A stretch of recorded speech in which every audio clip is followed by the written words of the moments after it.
তুষারমণ্ডিত অভ্রভেদী হিমালয় দেখিবার ইচ্ছা বহুকাল হইতে আমার হৃদয়ে নিতান্তই বলবতী ছিল। তাই আমার চিরসহচর প্রাণের বন্ধু প্রবোধচন্দ্রকে সঙ্গে লইয়া আমি একদিন দার্জিলিং রওনা হইলাম। আমরা পথে এ সম্বন্ধে অনেক আলোচনা করিলাম। আমাদের উভয়েরই মত যে রেলে গেলে হিমালয় প্রকৃতভাবে দেখা হইবে না। রেল যেন উড়িয়া যায়। এরূপ অবস্থায় রেলে গমন করিলে হিমালয়ের অনির্বচনীয় সৌন্দর্য প্রকৃত উপলব্ধি করা কোনো প্রকারেই সম্ভবপর হইবে না। এই জন্য আমরা উভয়েই স্থির করিলাম যে আমরা শিলিগুড়ি হইতে পদব্রজে দার্জিলিং রওনা হইব। সকালে শিলিগুড়ি উপস্থিত হইলাম। যতক্ষণ দার্জিলিংয়ের সুন্দর ক্ষুদ্র গাড়িগুলি দৃষ্টিপথে রহিল, ততক্ষণ স্টেশনে আমরা তাহার বিচিত্র গতি দেখিতে লাগিলাম। তৎপরে দুই কুলির মস্তকে আমাদের দুইজনের দুই ট্রাঙ্ক চড়াইয়া দিয়া নিজ নিজ হাতে ব্যাগ ঝুলাইয়া বাজারের দিকে চলিলাম। পথেই দুই একটি বাঙালির সহিত দেখা হইল। আমরা বাজারেই বাসা লইব স্থির করিয়াছিলাম, কিন্তু তাহারা কিছুতেই তাহা করিতে দিলেন না। জোর করিয়া তাহাদের বাসায় লইয়া গেলেন। আমরা যাহার বাড়িতে উঠিলাম তিনি এখানে শাল কাঠের ব্যবসা করেন। সেদিন সে রাত্রি আমরা শিলিগুড়িতেই রহিলাম। সকলেই আমাদিগকে বলিলেন, পাহাড়ে হাঁটিয়া যাইতে ভারী কষ্ট হইবে, বরং গরুর গাড়ি করিয়া যান। আমরা পদব্রজে যাওয়া মনে মনে স্থির করিয়াছিলাম। প্রকাশ্যে সদর রাস্তা দিয়া যাইব না তাহাও স্থির। সে রাস্তায় বহু লোক চলাচল করে, বহু গরুর গাড়ি মাল লইয়া সর্বদাই যাতায়াত করিয়া থাকে। অধিকন্তু তাহারই পার্শ্ব দিয়া রেল গিয়াছে। সুতরাং এ রাস্তায় হিমাচলের গুরুগম্ভীর সৌন্দর্য উপভোগের সুবিধা হইবে না। সুতরাং আমরা সে পথে প্রাণ থাকিতে যাইব না। যে পথে পাহাড়িয়াগণ চলাফেরা করে সেই ক্ষুদ্র অপরিসর পথ দিয়া আমরা যাইব। তবে পাহাড়ের পথ দুর্গম, তাহাতে আমরা পথ চিনি না। সুতরাং আমাদের একজন পথপ্রদর্শক আবশ্যক।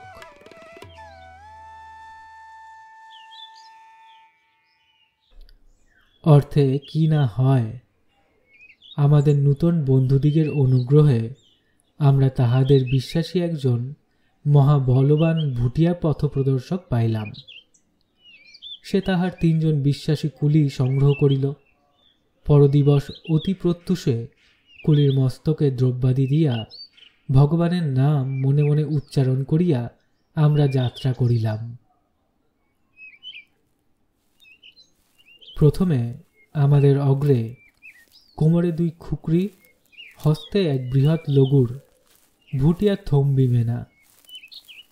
তৎপশ্চাতে আমরা 2 জন, তৎপশ্চাতে 3 জন কুলি। আমরা মহানন্দা নদীর পোল পার হইয়া মাটিয়া খোলার হাট উত্তীর্ণ হইলাম। তৎপরে নকশাবাড়ির পথ ধরিয়া চলিলাম। পথে এক কাঁইয়ার দোকান পাইয়া তথায় রন্ধন ও ভোজন কার্য সারিয়া লইলাম। এই দুর্গম জঙ্গলেও মারোয়ারি মহাত্মাদিগের অভাব নাই। মধ্যে মধ্যেই দোকান, দোকানে প্রায় সর্বদ্রব্যই ক্রয় করিতে পাওয়া যায়। আহারাদির পর একটু বিশ্রাম করিয়া আবার রওনা হইলাম। আমাদের হিমালয়ের অপার সৌন্দর্য বর্ণনা করিবার এখানে উদ্দেশ্য নহে, নতুবা আমরা এই রূপের শেখর শ্রীযুত হিমালয় মহাশয়ের রূপ বর্ণনা করিবার চেষ্টা পাইতাম। সুতরাং আমরা এই কথার উত্থাপন করিব না। এই হিমালয়ে এমন প্রায়ই ঘটে যে কোথাও কিছু নাই, অকস্মাৎ কুয়াশা উত্থিত হইয়া চারিদিক আচ্ছন্ন ও অন্ধকারময় হইয়া যায়। তখন আর কিছুই দেখা যায় না। অতি কষ্টে অতি সাবধানে পথ অতিক্রম করিতে হয়। আমরা যে পথে যাইতেছিলাম তাহা অতি দুর্গম। একদিকে অতলস্পর্শী খাদ, পড়িলে সহস্র হস্ত নিম্নে আসীন হইতে হয়। একজনের অধিক দুইজনে পাশাপাশি যাইবার উপায় নাই। অনেক সময় হামাগুড়ি দিয়া কষ্টে উঠিতে হয়। অতি কষ্টে কুয়াশার অন্ধকার ঠেলিয়া আমরা পাহাড়ে উঠিতে লাগিলাম। এদিকে প্রায় সন্ধ্যা হয়। দারুণ প্রবল শীত, তাহার উপর বৃষ্টি। হিমালয়ে এই বৃষ্টি না থাকিলে বোধহয় ইহাই ইন্দ্রের অমরাবতী ও নন্দনকানন হইত। একটা মাথা রাখিবার স্থান পাইলেই আমরা তথায় আজিকার মতো বিশ্রাম করি। নিতান্ত ক্লান্ত পরিশ্রান্ত হইয়া পড়িয়াছিলাম। কুয়াশার ভিতর দিয়া কোন দিকে যাইতেছি তাহাও স্থির করিতে পারিতেছিলাম না। আমাদের পথপ্রদর্শক বলিতেছিল যে নিকটেই কাইয়ার দোকান ও বস্তি আছে, কিন্তু আমরা 1 ঘন্টা কষ্টে চলিয়াও কোনো পল্লী পাইলাম না। হিমালয়ের সন্ধ্যা আমাদের দেশের মতো সহজ রকমে হয় না। সন্ধ্যা বলিয়া কোনো ব্যাপার এখানে নাই। সহসা না বলিয়া কহিয়া অবাধ্য মেয়ের মতো যেন একেবারে তিমির বসনা নিশা হিমালয়কে নিজের কৃষ্ণাঞ্চলে ঢাকিয়া দেয়। আজ ইহা সচক্ষে দেখিলাম, অনুভব করিলাম। সহসা চারিদিক ঘোর অন্ধকারে নিমগ্ন হইল। আর কিছু দেখিবার উপায় নাই।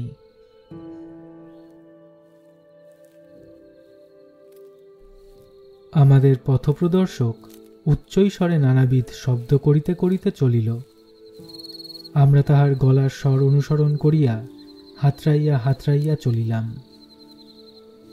একটু পা পিছলাইলেই গিয়াছি আর কি। ভয়াবহ মৃত্যু। এখন আমরা বুঝিলাম আমাদের শিলিগুড়ির বন্ধুগণ হিতবাদী বটেন, কিন্তু মরণকালেতে রোগী ঔষধ না খায়, গতানুশোচনায় আর ফল কি? সহসা পথপ্রদর্শক দাঁড়াইল, আমরাও স্তম্ভিত হইয়া দাঁড়াইলাম।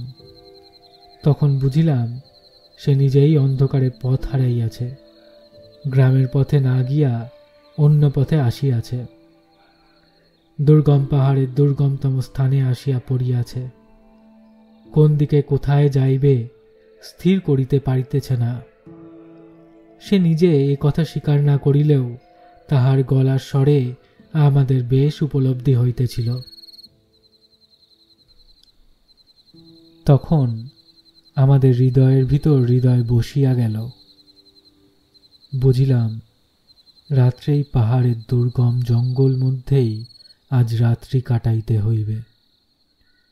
তাহাতে বড় কিছু যায় আসে না, তবে পতিত হইয়া চূর্ণ বিচূর্ণ না হইলেই এক্ষণে ভগবানের অসীম দয়া।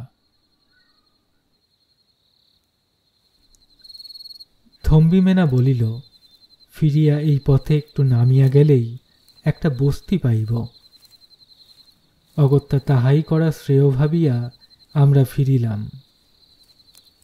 কিন্তু কয়েক পদ যাইবা মাত্র আমি একটা গড়ানের স্থানে আসিলাম। তাহার পর কি হইল ঠিক মনে নাই। আমি গড়াইতে গড়াইতে কতদূর চলিলাম তাহাও মনে নাই। এইমাত্র বুঝিলাম আমার লম্বা কোট 2 হাতে চাপিয়া ধরিয়া বন্ধুবর প্রবোধচন্দ্রও ঠিক আমার গতি অনুসরণ করিয়া আমায় অনুসরণ করিতেছে। শব্দে বুঝিলাম গুণবন্ত থম্বিমেনারও সেই রূপদশা, গড়াইয়া আসিতেছে। সহসা কিসে লাগিয়া আমাদের অধপতনের গতি বন্ধ হইল। স্পর্শে বুঝিলাম কি একটা কাষ্ঠ নির্মিত দ্রব্যে আমাদের বেগ নিরোধ হইয়াছে। পকেটে দেশলাই ও বাতি ছিল, জ্বালিলাম। সেই অন্ধকারে দীপালোকেও ভালো দেখা যায় না। আলোটা উচ্চে তুলিয়া দেখিলাম সেটা একখানা কাষ্ঠ নির্মিত ঘর। আমরা 3 জনেই সেই গৃহের কাষ্ঠ নির্মিত প্রাচীর পার্শ্বে পতিত। আমরা কষ্টে সৃষ্টে উঠিয়া দাঁড়াইলাম। যাহা হোক, প্রাণটা যে বাজে খরচ হয় নাই, ইহাই ভালো। সম্ভবত আশ্রয়ও মিলিবে।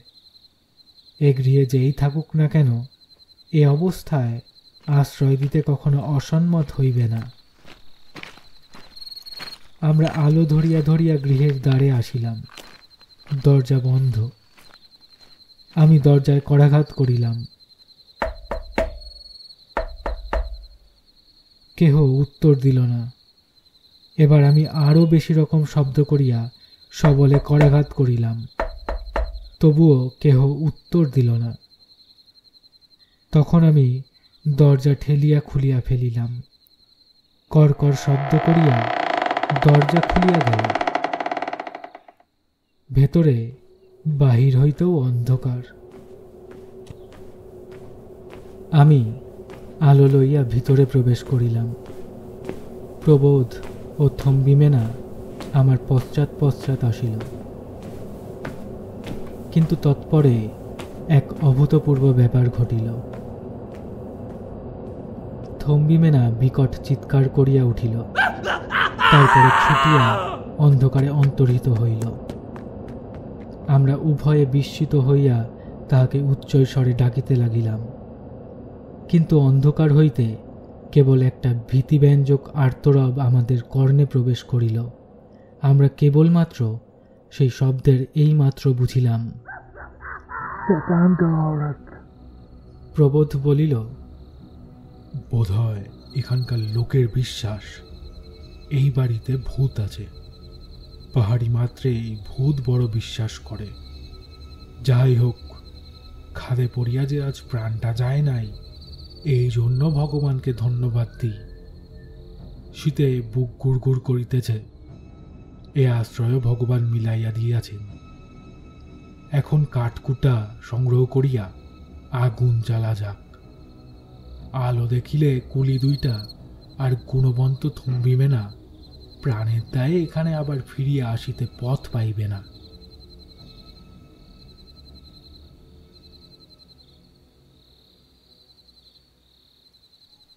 আমরা বাহিরে আলো লইয়া কতগুলো শুষ্ক ডালপালা সংগ্রহ করিলাম। তৎপরে তাহা জ্বালাইয়া গৃহমধ্যে আগুন করিলাম। আগুনে হাত সেঁকিয়া কতকটা প্রকৃতিস্থ হইলাম। আমাদের ব্যাগে সর্বদাই আমরা কিছু না কিছু আহার্য রাখিতাম। প্রবোধ তাহাই বাহির করিয়া প্রবল বেগে ভোজন আরম্ভ করিল। আমি বলিলাম, আগে ঘরটা ভালো করিয়া দেখা যাক। প্রবোধ বলিল, আগে প্রাণে বাঁচলে তো আর সব, ক্ষুধায় প্রাণ যায়। এই পাহাড়ে শীত আর এই পাহাড়ে রাস্তায় যেন ক্ষুধা 1000 গুণ বাড়িয়া উঠে। অগত্যা আমরা উভয়ে সেই আগুনের পাশে বসিয়া কিছু আহার করিয়া লইলাম। আহার শেষ হইলে উভয়ে বাতি লইয়া ঘরটি ভালো করিয়া দেখিতে চলিলাম। একটি ঘর নহে, পাশাপাশি 2টি ঘর। গৃহমধ্যে নানাবিধ তৈজসপত্র পড়িয়া আছে। দেখিলেই বোধ হয় শেষে যাহারা এই বাড়িতে ছিল, তাহারা যে কারণেই হোক হঠাৎ এখান হইতে চলিয়া গিয়াছে। তাহাদের অনেক জিনিসপত্র পড়িয়া আছে, লইয়া যাইবার সময় হয় নাই। তাড়াতাড়ি যে চলিয়া গিয়াছে, এই ঘরের অবস্থা দেখিলে সে বিষয়ে কোনো সন্দেহ থাকে না। একটা বাক্সও ঘরের কোণে পড়িয়া আছে। দেখিলাম ডালা খোলা। তুলিয়া দেখি তাহার ভিতর অনেকগুলি নানা তারিখের বাংলা চিঠি রহিয়াছে। এই দুর্গম স্থানে, এই নির্জন বাড়িতে তাহা হইলে পূর্বে কোনো বাঙালি বাস করিয়াছিল। কে সে? এত স্থান থাকিতে এখানে আসিয়াছিল কেন? দারুণ কৌতূহলের বশবর্তী হইয়া আমরা বাতিটি সেই বাক্সের উপর রাখিয়া পত্রগুলি একে একে পাঠ করিতে লাগিলাম। যখন সর্বশেষ পত্রখানির পাঠ শেষ হইল, তখন নিম্ন হইতে সেই অন্ধকার আলোড়িত করিয়া এক হৃদয় বিদারক উচ্চ আর্তনাদ উঠিতে লাগিল। সমস্ত রাত্রি এই ভয়াবহ শব্দ আমাদের কানে আসিতে লাগিল। ইহা আমাদের বিকৃত মস্তিষ্কের কল্পনা না কোনো মানুষের আর্তনাদ, তাহা কেবল ভগবান বলিতে পারেন। আমরা এইমাত্র বলিতে পারি যে আমরা সমস্ত রাত্রি সেই গৃহমধ্যে জাগিয়া বসিয়া রহিলাম, ভয়ে চক্ষু মুদ্রিত করিতে সাহস করিলাম না। যে সকল পত্র আমরা পাঠ করিলাম তাহার প্রথমখানি এই। প্রথম পত্র। প্রিয় সুরেশ, কলিকাতার সেই শোরগোল অশান্তির মধ্য হইতে পলাইয়া আসিয়া এই নির্জন পাহাড় মধ্যে এই স্থানে আমি যে কি শান্তি অনুভব করিতেছি তাহা বলিতে পারি না। আর লোকালয়ে থাকিব না। লোকালয়ে থাকিলে আর আরাম হইতে পারিব না। এই জন্য এই দুর্গম স্থানে আশ্রয় লইয়াছি। আমার মস্তিষ্কও যেরূপ উষ্ণ হইয়াছিল তাহা আর নাই। আমি এখন শান্ত চিত্তে চিন্তা করিতে পারিতেছি। আর এই স্থানের ন্যায় চিন্তা করিবার স্থান দ্বিতীয় আর কোথায়? আমার এই বাড়ি পর্বতের মাঝামাঝি স্থাপিত। পশ্চাতে স্তরে স্তরে পর্বতশ্রেণী আকাশ ভেদ করিয়া উঠিয়া গিয়াছে। সম্মুখে একটু আগে একেবারে মহাখাদ। 2 সহস্র হাত নিম্নে একটি নদী রজত সূত্রের ন্যায় দেখিতে পাওয়া যায়। এ বাড়িখানিতে 2টি মাত্র ঘর। ঘর বলিতে চাও আর যাহা বলিতে চাও তাহাই ইহাকে বলা যায়। কতকগুলি শালকাঠ জোড়া দিয়া প্রাচীর নির্মিত হইয়াছে। চালও ওই শালকাঠ জোড়া। এখানে শালকাঠের অভাব নাই। চারিদিকেই শালকাঠ, কাটিয়া লইলেই হইল। আমার সঙ্গে চাকর বাকর নাই, চেষ্টা করিয়াও পাই নাই। প্রায় 2 ক্রোশ দূরে একটা ভুটিয়া বস্তি আছে। সেখানে সপ্তাহে একদিন হাট হয়। হাটের দিন সকালে রওনা হইয়া আমার দরকার মতো দ্রব্যাদি লইয়া সন্ধ্যার সময় ফিরি। সময় কাটাইবার জন্য একখানা খুব বড় উপন্যাস লিখিতেছি। বোধহয় তাহাতেই আমি জগদ্বিখ্যাত হইব। আমি একজন লোক পাইয়াছি। রাত্রে সে কিছুতেই এ বাড়িতে থাকিতে চাহে না। তা না থাকুক, ক্ষতি নাই। দিনেই সমস্ত কাজকর্ম সারিয়া চলিয়া যায়। সুতরাং আমার স্ত্রীকে আর পূর্বের ন্যায় খাটিতে হইতেছে না। এই নির্জন দুর্গম স্থানে থাকিতে সে সম্পূর্ণ নারাজ হইয়াছিল। আমিই বুঝাইয়া রাখিয়াছি, লোকালয়ে থাকিলে আমার রোগ আরাম হইবার আশা নাই। এই কথা বলায় সে সম্মত হইয়াছে। রাত্রে সে পার্শ্বের ঘরে নিদ্রা যায়। আমি সম্মুখের ঘরে বসিয়া অনেক রাত্রি পর্যন্ত সেই প্রকাণ্ড উপন্যাসখানা লিখি। ইতি তোমার মন মতো।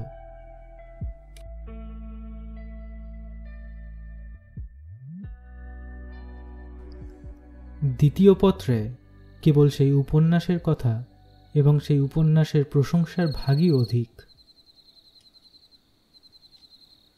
তৃতীয় পত্র। প্রিয় সুরেশ, তোমাকে 2খানা পত্র লিখিয়াছি। এইখানা লইয়া 3খানা হইবে, কিন্তু কোনোখানাই এখনো ডাকে দিতে পারি নাই। ডাকঘর প্রায় 10 ক্রোশ দূরে। পত্র 3খানা ডাকে দিবার জন্য এখনো কোনো লোক সংগ্রহ করিতে পারি নাই। তাহার একটা গুরুতর কারণ আছে। সহজে এ বাড়ির নিকট কেহ আসিতে চাহে না, অধিক পয়সা দিতে চাহিলেও না। আগে ইহার কারণ জানিতে পারি নাই। একদিন এক বৃদ্ধকে ইহার কারণ জিজ্ঞাসা করিলে সেই বৃদ্ধ আমাকে এই রহস্যের বর্ণনা করিল। ব্যাপার এই, সোহ বলিয়া একটা লোক এই কুটির নির্মাণ করে। সে ভুটিয়াদিগের মধ্যে একজন কবি বলিয়া গণ্য ছিল। সে নির্জনে বাস করিবার ইচ্ছা করিয়াই এই দুর্গম স্থানে এই কুটির নির্মাণ করিয়াছিল। এখানে সে নিজের সুন্দরী যুবতী স্ত্রীকে লইয়া বাস করিত। সুখেই তাহাদের দিন কাটিতেছিল, কিন্তু দুর্ভাগ্যবশত নিকটস্থ এক ব্যক্তির একটি ভুটিয়া যুবতী সেই নিভৃত নিবাসী কবির প্রেমে পড়িল। আমি পূর্বেই বলিয়াছি যে এই কুটিরে 2টি ঘর। যখন গভীর রাত্রে পার্শ্বের গৃহে সোহর যুবতী স্ত্রী নিদ্রা যাইত, সেই সময়ে এই যুবতী তাহার পার্শ্বে বসিয়া মৃদুমন্দ কণ্ঠে প্রেমালাপ করিত।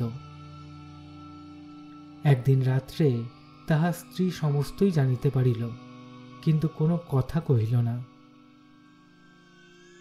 এই যুবতীকে এই কুটিরে আসিতে হইলে একটা কাঠের সাঁকো পার হইয়া আসিতে হইত। এই সাঁকোর প্রায় 500 হাত নিম্নে এক ঝর্ণা বা ঝোড়া। প্রবল বেগে সেই ঝর্ণা দিয়া জল পড়িত বলিয়া ভুটিয়ারা ইহার নাম পাগলা ঝোড়া রাখিয়াছে। প্রত্যহ রাত্রে এই ঝর্ণার উপরের সাঁকো দিয়া সেই যুবতী যাতায়াত করিত। একদিন সোহ গৃহে না থাকায় তাহার স্ত্রী সুবিধা পাইয়া সেই সাঁকোর কাঠ একদিক টাঙ্গি দিয়া কাটিয়া রাখিয়া আসিল। এমন সামান্য মাত্র সাঁকোর কাঠ পাহাড়ে সংলগ্ন রহিল যে মনুষ্যভার পড়িলেই তার নিশ্চিত পতিত হইবে। তাহাই ঘটিল। সে রাত্রে পূর্বের ন্যায় সোহ প্রণয়িনীর প্রতীক্ষা করিতেছে। সহসা তাহার কর্ণে এক মর্মভেদী আর্তনাদ প্রবেশ করিল। তাহার পরই প্রকাণ্ড কাঠ ও পাথরের শব্দ আসিল।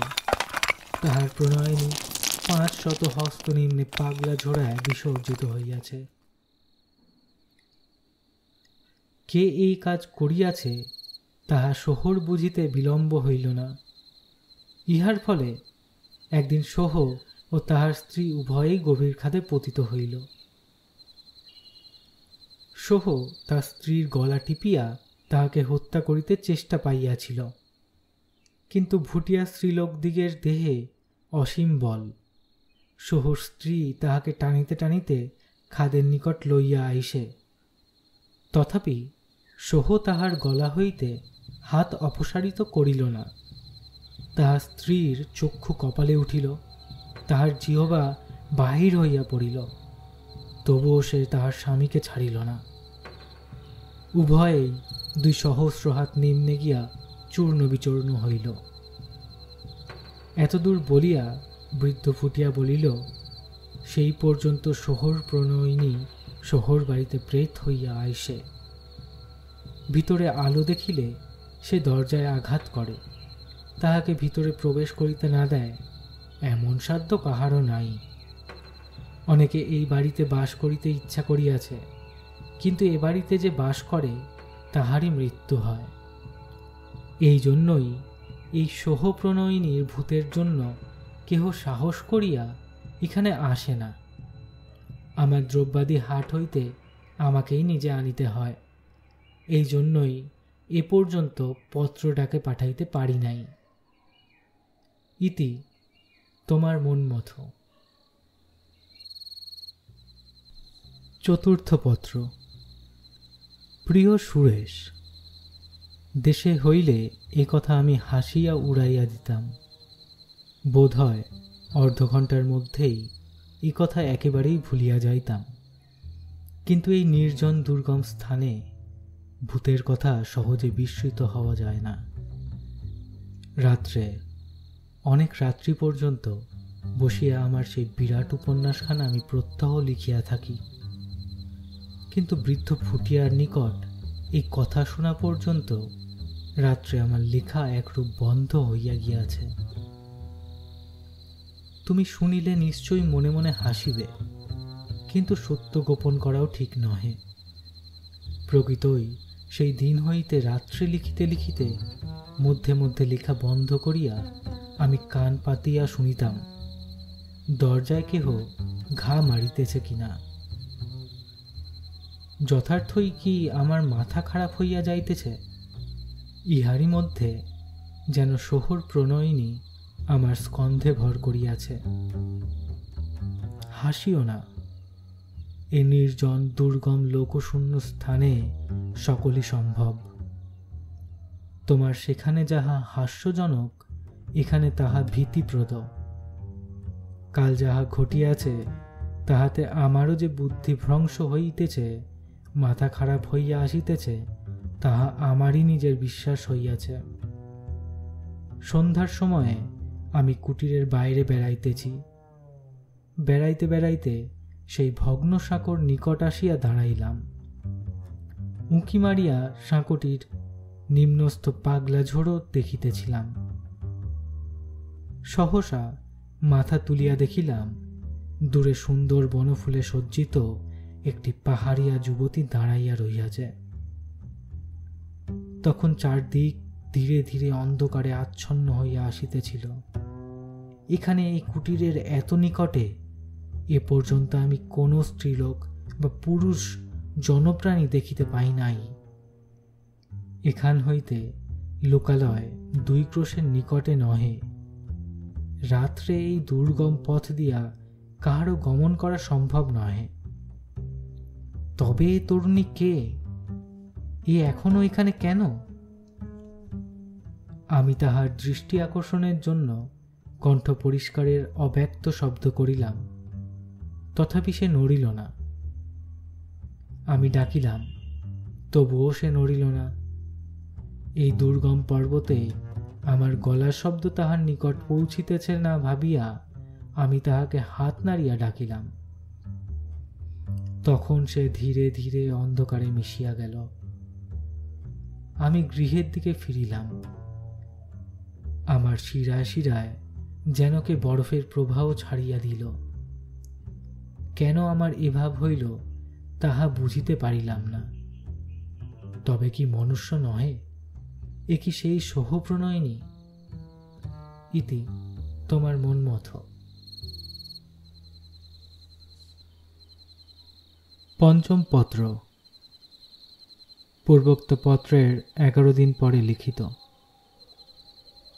প্রিয় সুরেশ, যাহা ভাবিয়াছিলাম ঠিক তাহাই ঘটিয়াছে। সে আসিয়াছে। আমি যেদিন সন্ধ্যাকালে তাহাকে পর্বত মধ্যে দেখিয়াছিলাম, সেই দিন হইতে হৃদয়ের সহিত বিশ্বাস করিয়াছিলাম সে নিশ্চয়ই একদিন আসিবে। কাল রাত্রে সে আসিয়াছে। আমরা উভয়ের চোখের দিকে চাহিয়া বহুক্ষণ বসিয়াছিলাম। তুমি নিশ্চয়ই বলিবে আমি উন্মত্ত হইয়াছি। আমার রোগ সারে নাই, এখনো সেই জ্বর আছে। তাই সে জ্বরের প্রকোপে বিকৃত মস্তিষ্কে কল্পনায় আমি প্রেতাত্মা দেখিতেছি। তুমি বলিবে কেন? আমি নিজেকেই নিজে এই কথা অনেকবার বলিয়াছি। এ সকল সত্য ও সে আসিয়াছে। কি সে? রক্তমাংসের দেহধারিণী নারী মূর্তি, অথবা আকাশের প্রাণী, বায়ুমূর্তি, আমার কল্পনা সৃষ্টি? যাহাই হোক, তাহাতে বড় কিছু আসে যায় না। আমার নিকট ইহা কল্পনা নহে, বায়ু নহে, আকাশ নহে, মিথ্যা নহে, সত্য, অতি সত্য। গত রাত্রে সে আসিয়াছিল। আমার স্ত্রী পাশের ঘরে নিদ্রিতা। আমি অনেক রাত্রি পর্যন্ত সম্মুখের ঘরে বসিয়া সেই উপন্যাসখানা লিখিতেছিলাম। ওই সময়ে আসিয়া উপস্থিত হইল। প্রত্যহ রাত্রে আমি ইহার প্রতীক্ষা করিয়াছি। দ্বারে তাহার মৃদু করাঘাতের শব্দ শুনিবার জন্য উৎকণ্ঠিত হৃদয়ে অপেক্ষা করিয়াছি। ইহার আশায় প্রতিক্ষণে ব্যাকুল হইয়াছি। এখন আমি আমার মনের এই অবস্থা বেশ বুঝিতে পারিতেছি। আমি সাঁকোর উপর ইহার পদর শব্দ শুনিতে পাইয়াছি। 3 বার দরজায় আঘাত সুস্পষ্ট শুনিতে পাইয়াছি। 3 বার মাত্র। ইহাতে আমার কঙ্কালের ভিতর যেন তীক্ষ্ণ তুষার ধারা প্রবাহিত হইয়াছে। মস্তিষ্কে একরূপ অব্যক্ত বেদনা অনুভব করিয়াছি। আমি সবলে আমার বুক চাপিয়া ধরিয়াছি, তবুও সেই শব্দ, সেই দ্বারে আঘাত 3 বার মাত্র। আমি উৎকর্ণ হইয়া তাহা শুনিয়াছি। আমি উঠিয়া দাঁড়াইলাম। ধীরে ধীরে গিয়া পার্শ্ববর্তী গৃহের দ্বার রুদ্ধ করিয়া দিলাম। দ্বারে শিকল টানিয়া দিলাম। তৎপরে উৎকণ্ঠিত হৃদয়ে অপেক্ষা করিতে লাগিলাম। আবার সেই শব্দ, সেই দ্বারে আঘাত 3 বার, 3 বার মাত্র। তখন আমি গিয়া বাহিরের দরজা খুলিয়া দিলাম। অতি শীতল বায়ু প্রবল বেগে গৃহ মধ্যে প্রবিষ্ট হইয়া আমার কাগজপত্র কতক উল্টাইয়া কত গৃহতলে ছড়াইয়া দিল। রমণী গৃহ মধ্যে প্রবেশ করিল। আমি নিঃশব্দে দরজা বন্ধ করিয়া দিলাম। সে তাহার মস্তক হইতে শাল সরাইয়া স্কন্ধে ফেলিল। কণ্ঠদেশ হইতে একখানা রঙিন রুমাল খুলিয়া পার্শ্বে রাখিল।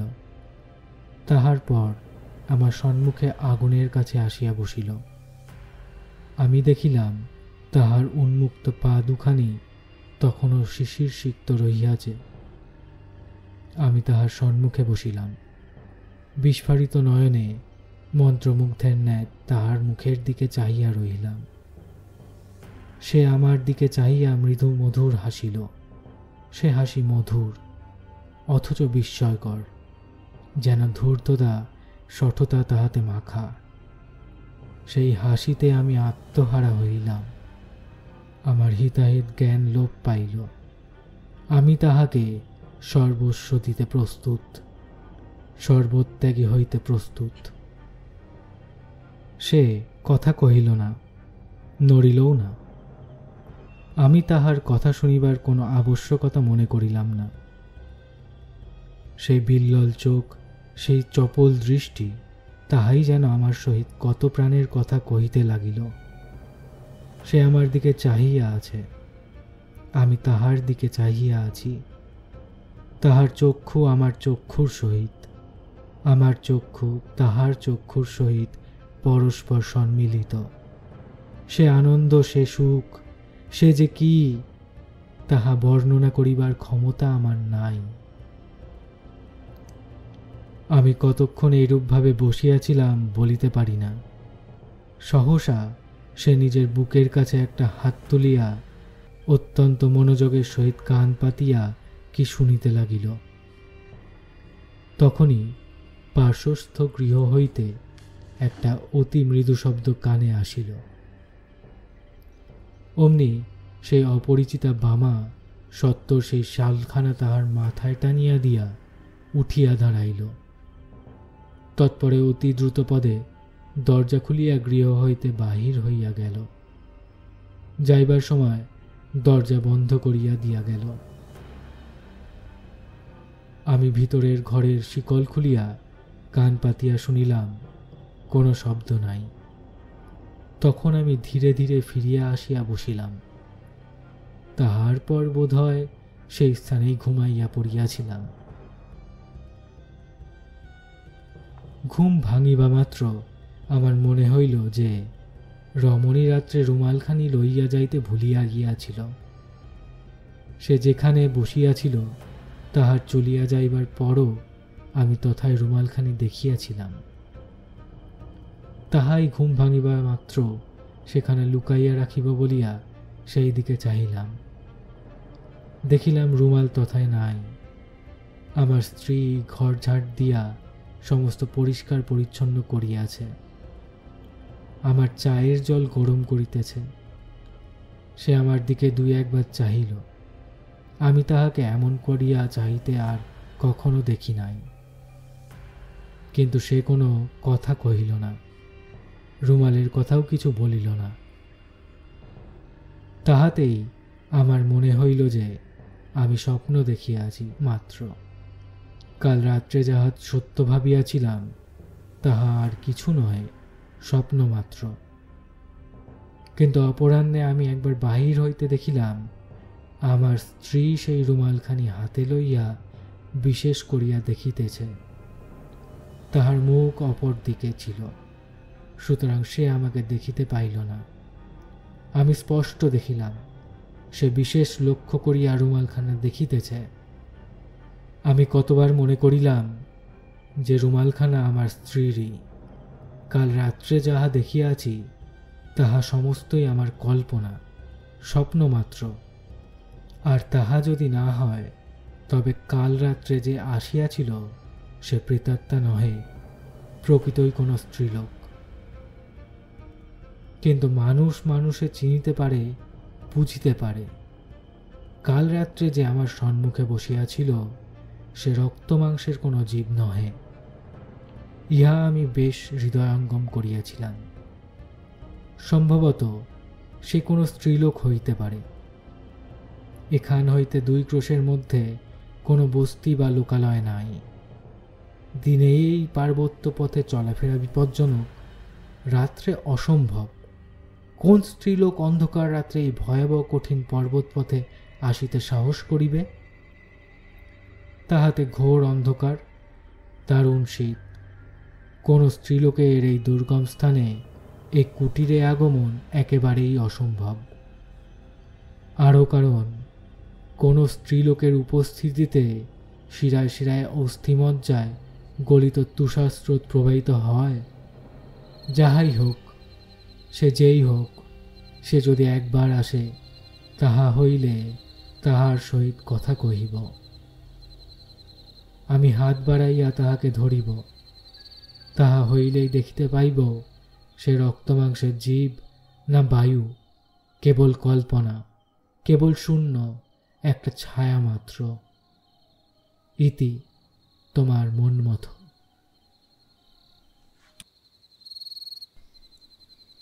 ষষ্ঠ পত্র। প্রিয় সুরেশ, এই সকল পত্র কখনো যে তুমি পাইবে সে আশা আমার নাই। আমি এখান হইতে এ সকল চিঠি তোমাকে পাঠাইব না। তোমার নিকট এ সকল পাগলের পাগলামি, উন্মত্তের প্রলাপ ব্যতীত আর কিছুই বোধ হইবে না। যদি কখনো দেশে ফিরি, তাহা হইলে হয়তো কোনোদিন না কোনোদিন এই সকল পত্র তোমায় দেখাইতে পারি, তাহাও শীঘ্র নহে। যখন আসিয়া এসব লইয়া হাস্যবিদ্রুপ করিতে পারিব, কেবল সেই সময়ে তোমায় এই সকল পত্র দেখাইব। এখন আমি এগুলি লিখিতেছি আমার মনের যাতনায়। এগুলি এই রূপে না লিখিলে হয়তো আমাকে চিৎকার করিয়া মনের যাতনা লাঘব করিতে হইত। সে প্রত্যহ রাত্রে আসে, সেই রকম আগুনের কাছে বসে, সেই রকম আমার দৃষ্টির সহিত দৃষ্টিবিন্যাস করে সেই কুহকিনী মৃদুমধুর হাসি হাসে। আমার মস্তিষ্ক ঘোরতর রূপে বিচঞ্চল হইয়া উঠে। আমি আত্মহারা হই, আমার অস্তিত্ব যেন তাহার মধ্যে লীন হইয়া যায়।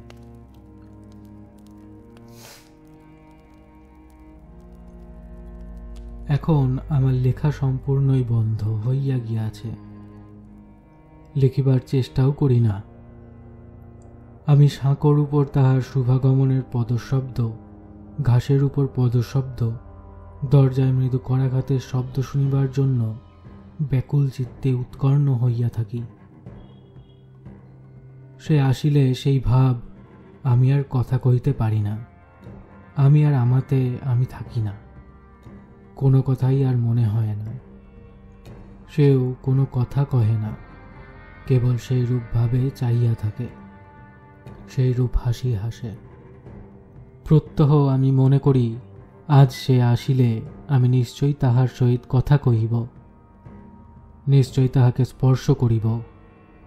কিন্তু সে আসিবা মাত্র আমি সকলই ভুলিয়া যাই, আমার অস্তিত্ব সম্পূর্ণরূপে নষ্ট হইয়া যায়। কাল রাত্রে যখন আমি তাহার মুখের দিকে চাহিয়াছিলাম, সেই সময়ে ক্রমে ক্রমে আমার মন তাহার অপরূপ সৌন্দর্যে পরিপূর্ণ হইয়া গেল। তাহার ওষ্ঠ ঈষৎ উন্মুক্ত হইল। সে চমকিত হইয়া উঠিয়া দাঁড়াইল। আমি পার্শ্ববর্তী কক্ষের গবাক্ষের দিকে চাহিলাম। চাহিবা মাত্র বোধ হইল কে জানালা হইতে সহসা মুখ সরাইয়া লইল। এদিকে নিমেষ মধ্যে সে শাল মস্তকে টানিয়া দ্রুতপদে গৃহ হইতে বাহির হইয়া গেল। আমি আলো লইয়া পার্শ্বের গৃহে গেলাম। দেখিলাম আমার স্ত্রী নিদ্রিতা রহিয়াছে। ইতি তোমার মন মতো।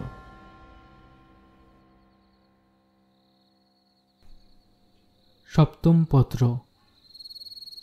প্রিয় সুরেশ, রাত্রির জন্য আমি ভীত নহি, দিনের জন্যই ভীত। যে স্ত্রীলোককে আমি আমার স্ত্রী বলিয়া আসিতেছি, তাহাকে আমি প্রাণের সহিত এখন ঘৃণা করি। সে ঘৃণার ইয়ত্তা নাই, সীমা নাই, অন্ত নাই। তাহার যত্ন, শ্রদ্ধা, সোহাগ সমস্ত এখন বিষবৎ বোধ হয়। কি জানি কেন তাহার চোখের দিকে চাহিলে আমি শিহরিয়া উঠি। সে সকলই দেখিয়াছে, সকলই জানিতে পারিয়াছে। আমি ইহা বেশ বুঝিতেছি। তাহাই কি? অথচ সে আমাকে এখনো ভালোবাসে, যত্ন পূর্ববৎ, অনুরাগ পূর্ববৎ, ভক্তি পূর্ববৎ। তথাপি আমার মনে হইতেছে সমস্ত জাল, সমস্ত মিথ্যা, সমস্তই ছলনা, প্রতারণা। আমরা পরস্পরের প্রণয় ভালোবাসা জানাইতেছি, অথচ সব জাল, সব মিথ্যা, সব ছলনা। আমি জানি সে সব দেখিয়াছে, সব জানিয়াছে। তাহার চোখ আমাকে ইহা স্পষ্ট বলিয়া দিতেছে।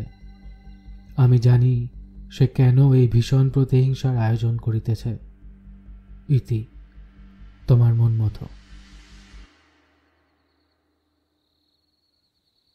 অষ্টম পত্র। প্রিয় সুরেশ, আজ সকালে হাটে যাইব বলিয়া আমি বাহির হইলাম। আমার স্ত্রী দরজায় দাঁড়াইয়া রহিল। ক্রমে আমি তাহার দূরবর্তী হইতে লাগিলাম। পরে একবার চাহিয়া দেখি, দূর হইতে আমার স্ত্রীকে একটি ক্ষুদ্র পুত্তলিকার ন্যায় দেখাইতেছে।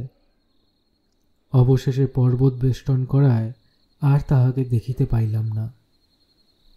তখন আমি উঠিতে উঠিতে পড়িতে পড়িতে মহাবেগে ছুটিয়া অন্য পথ দিয়া গৃহের দিকে আসিতে লাগিলাম।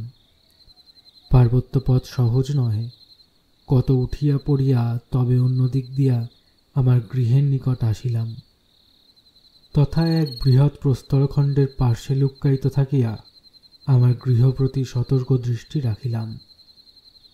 কিয়ৎক্ষণ পরে দেখিলাম আমার স্ত্রী এক টাঙ্গি লইয়া কাঠের সাঁকোর নিকট আসিল। আমি যেখানে ছিলাম তথা হইতে সে কি করিতেছে তাহা স্পষ্ট দেখিতে পাইলাম না। কিয়ৎক্ষণ পরে সে উঠিয়া দাঁড়াইল। সেই দূর হইতেও আমি তাহার মুখে হাসি লক্ষ্য করিলাম, কিন্তু মনে হইল সে হাসির ভিতরে প্রতিহিংসার বহ্নি ধকধক জ্বলিতেছে। সে গৃহে চলিয়া গেলে আমি আবার হাটের দিকে চলিলাম। হাট হইতে সন্ধ্যার সময় গৃহে ফিরিলাম। সে আমাকে পূর্বের ন্যায় সমাদরে গৃহে অভ্যর্থনা করিয়া লইল। আমি যে তাহার ভয়াবহ কার্য দেখিয়াছি তাহা ঘুণাক্ষরে তাহাকে জানিতে দিলাম না। তাহার শয়তানি কার্য ঐরূপই থাক। সে ভাবিয়াছে কোন স্ত্রীলোক রাত্রে সাঁকো পার হইয়া আমার সহিত প্রেমালাপ করিতে আসে, তাই সে সাঁকো কাটিয়া রাখিয়া আসিয়াছে। আজ সে আসিলে অতল খাদ নিম্নে পতিত হইয়া যাইবে। আমি কিছু বলিলাম না। ইহাতে আজ সপ্রমাণ হইবে যে প্রত্যহ রাত্রে আমার কাছে যে আসে সে কে। যদি সে প্রেতাত্মা হয় তাহা হইলে ভগ্নপ্রায় সেতুতে তাহার কোনো অনিষ্ট ঘটিবে না। আর যদি সে প্রকৃতই কোনো স্ত্রীলোক হয় তাহা হইলে আমি এ চিন্তা প্রাণ হইতে দূর করিলাম। ভাবিতেও আমার সর্বাঙ্গ শিহরিয়া উঠিল। যদি প্রকৃতই মানবী হয় তাহা হইলে কথা না কহিয়া কেবলই আমার দিকে চাহিয়া থাকে কেন? আমি বা কেন তাহাকে কোনো কথা জিজ্ঞাসা করিতে পারি না? কেন তাহার সম্মুখে আমার অস্তিত্ব নষ্ট হইয়া যায়? নিশ্চয়ই মানবী নহে। আমার স্ত্রী তাহার কোনো অনিষ্টই করিতে পারিবে না। হতভাগিনী প্রতিহিংসার এই ব্যর্থ চেষ্টায় আরও জ্বলিয়া অস্থির হইবে, বেশ হইবে। কিন্তু যদি সে প্রেতলোকবাসিনী হইবে, তবে আমি তাহার পদশব্দ শুনিতে পাই কেন? কেনই বা তাহার পায়ে স্পষ্ট শিশিরের দাগ দেখিতে পাই? কেনই বা তাহার দ্বারে আঘাত শব্দ শুনিতে পাই? এ সকল তো প্রেতের চিহ্ন নহে। রাত্রি হইয়াছে। পূর্বের ন্যায় পার্শ্বের ঘরে আমার স্ত্রী ঘুমাইতেছে। আমি একান্ত মনে গৃহে বসিয়া উৎকর্ণ হইয়া তাহার পদশব্দের প্রতীক্ষা করিতেছি। যদি সে প্রেতাত্মা হয়, তাহা হইলে সে পূর্বের ন্যায় আমার কাছে আসিবে। আর যদি সে যথার্থই কোন স্ত্রীলোক হয়, তাহা হইলে নিশ্চয়ই সাঁকো হইতে পড়িবার সময় আর্তনাদ শুনিতে পাইব। অথবা কোনো প্রেতলোকের অজানিত কুহক জালে আমাকে ঘেরিয়া ফেলিতেছে।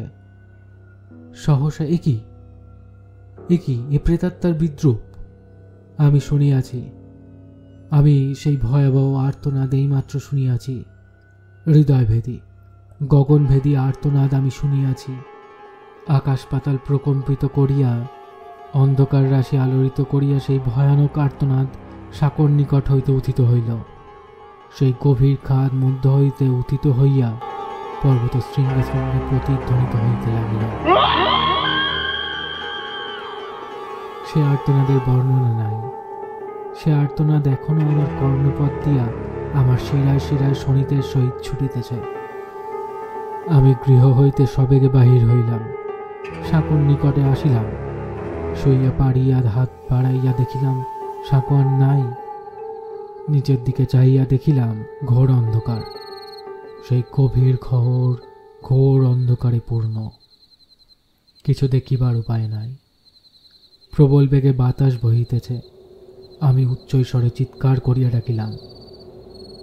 সেই প্রবল বাতাসে আমার উচ্চ প্রবল চিৎকার যেন পৈশাচিক হাস্যকল্লোলের ন্যায় দিগ্বলয় কম্পিত করিয়া প্রতিধ্বনিত হইতে লাগিল। আমি বুঝিতেছি, এতদিন যে উন্মত্ততা ধীরে ধীরে আমাকে অত্যন্ত কঠিনভাবে আঁকড়াইয়া ধরিয়াছে, আর কোনো উপায় নাই। চেষ্টা বৃথা, বৃথা, বৃথা। আমি কতবার মনে মনে বলিতেছি, এ কেবল আমার বিকৃত ও সুস্থ পীড়িত মস্তিষ্কের কল্পনা মাত্র। এ আর্তনাদ আমার কল্পনা মাত্র। না না না, ওই সেই শব্দ, ওই সেই আর্তনাদ, ওই সেই মর্মভেদী আর্তনাদ। প্রতিক্ষণে আমার মস্তিষ্কে কে যেন গুরুভার লোহার হাতুড়ি দিয়া নির্দয় আঘাত করিতেছে। আমি বুঝিয়াছি, সে আর আমার কাছে আসিবে না। এই শেষ। ইতি তোমার মন মতো।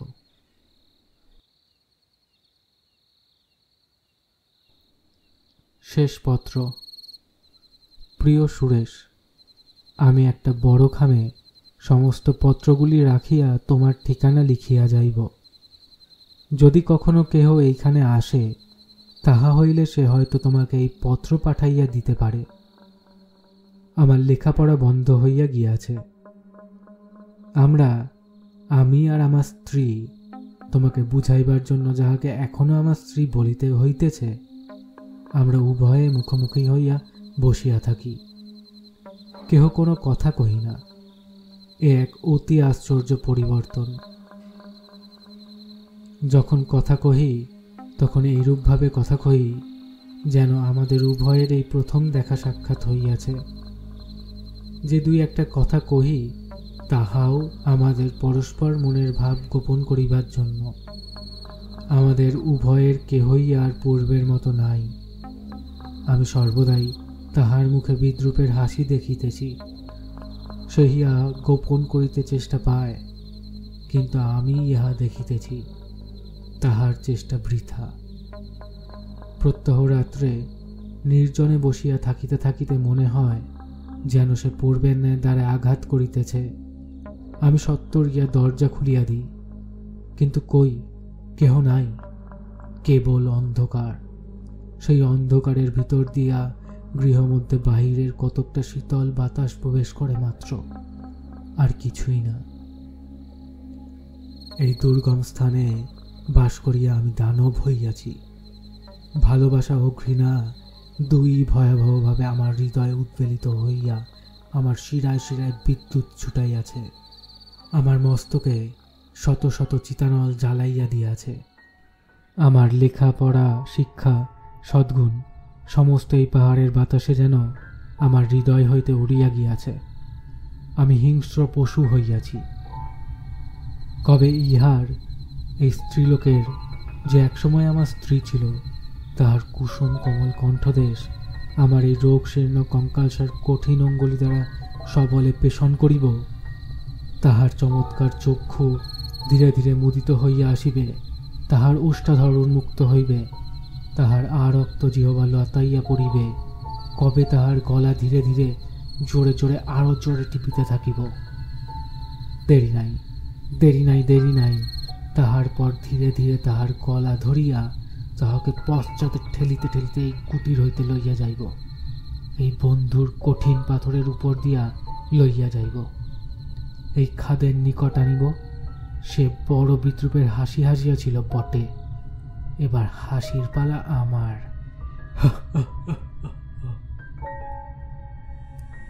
আমি জোর করিয়া তাহাকে ধীরে ধীরে ঠেলিয়া লইয়া যাইব, ধীরে ধীরে আদর করিয়া। এই খাদের ধারে যখন তাহার পায়ের একটি মাত্র অঙ্গুষ্ঠ পাহাড়ে থাকিবে, সে হেলিয়া পড়িবে, তখন আমি তাহার দিকে অবনত হইয়া তাহার আরক্ত অধর চুম্বন করিব।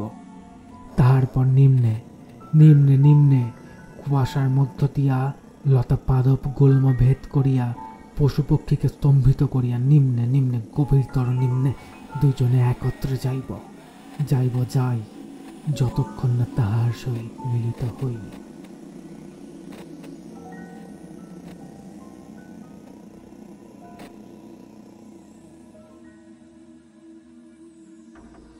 এই পত্রটি অসম্পূর্ণ। এই শেষ পত্র, এই ভয়াবহ পত্র কয়েকখানি পাঠ করিয়া আমি প্রবোধের মুখের দিকে চাহিলাম। সেও আমার মুখের দিকে চাহিল। আমি তাহার মুখে যে ভাব দেখিলাম, সে বোধহয় আমার মুখে তাহাই দেখিল। আমি দেখিলাম প্রবোধের মুখ পাণ্ডুবর্ণ হইয়া গিয়াছে। আমরা উভয়ে কেহ কাহারও সহিত কথা কহিতে সাহস করিলাম না। উভয়েরই হৃদয়ে সবলে স্পন্দিত হইতেছিল। সংসারে এই ভয়াবহ ব্যাপার যে ঘটিতে পারে, তাহা আমাদের বিশ্বাস ছিল না। আমাদের পথপ্রদর্শক থাম্বিমেনা শয়তানকা অরাত বলিয়া যে ভয়ে এ স্থান ত্যাগ করিয়া পলাইয়াছে, এখন বুঝিলাম তাহার যথেষ্ট কারণ আছে। এতদিন ভূতপ্রেতের কথা বিশ্বাস হয় নাই। ভূতপ্রেত হোক বা না হোক, পত্রলেখক মন্মথ এই নিভৃত স্থানে বাস করিয়া ভূতের কথা ভাবিয়া ভাবিয়া ভয়ঙ্কর উন্মত্ত হইয়া গিয়াছিল। সে উন্মত্ততায় হতভাগ্য আপনার স্ত্রীকে অত্যন্ত নিষ্ঠুরভাবে হত্যা করিয়াছে, নিজেও মরিয়াছে। তাহার প্রমাণ এই সকল পত্র। ভোর হইতে না হইতে আমরা সে স্থান হইতে পলাইলাম। রামচন্দ্র আর সেখানে 1 মিনিট থাকে। বস্তিতে আসিয়া আমাদের 2 কলি ও থম্বিমেনাকে পাইলাম। আমরা যে সেই গৃহে রাত্রি যাপন করিয়া এখনো জীবিত আছি, ইহা দেখিয়া তাহারা বিস্মিত হইয়া আমাদের মুখের দিকে চাহিয়া রহিল। আমরা দার্জিলিং পৌঁছিয়া পত্রগুলি সমস্ত কমিশনার সাহেবকে দিলাম। শুনিয়াছি তাহার আজ্ঞায় এই ভয়াবহ কুটিরটা একদিন জ্বালাইয়া দেওয়া হইয়াছে।